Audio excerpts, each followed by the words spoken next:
ప్రియమైన దేవుని బిడ్డలారా, బైబిల్లో పశ్చాత్తాప ప్రార్థన గురించి మాట్లాడితే ముందుగా గుర్తుకొచ్చేది కీర్తనలు 51. దావీదు రాజు గొప్ప విశ్వాసి అయినప్పటికీ ఘోరమైన పాపం చేశాడు. కాని అతని జీవితాన్ని మార్చింది పాపం కాదు, అతని నిజమైన పశ్చాత్తాపం. దావీదు బత్షెబాతో వ్యభిచారం చేశాడు. తర్వాత ఆమె భర్త ఉరియా మరణానికి కూడా కారణమయ్యాడు. 2 శామ్యూయల్ అధ్యాయం. ప్రవక్త నాదనొచ్చి అతని పాపాన్ని బయలుపరిచినప్పుడు దావీదు తన తప్పును దాచలేదు. 2 సమూయేలు 12:13 నేను యెహోవాకు విరోధముగా పాపము చేస్తిని. దావీదు ఇలా ప్రార్థించడు.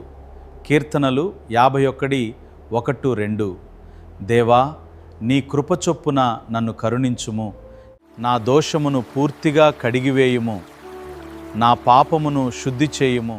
తర్వాత ఇలా అన్నాడు, కీర్తనలు 51:10 దేవా, నాలో శుద్ధ హృదయమును సృజించుము, స్థిరమైన ఆత్మను నాలో నూతనపరచుము.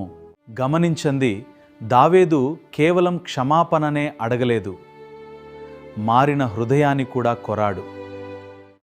మన జీవితంలో కూడా తప్పులు జరగవచ్చు, కానీ దావీదులాగా వాటిని దాచకుండా దేవునితో ఒప్పుకొని మారాలని ప్రార్థిస్తే దేవుడు క్షమించడానికి సిద్ధంగా ఉన్నాడు.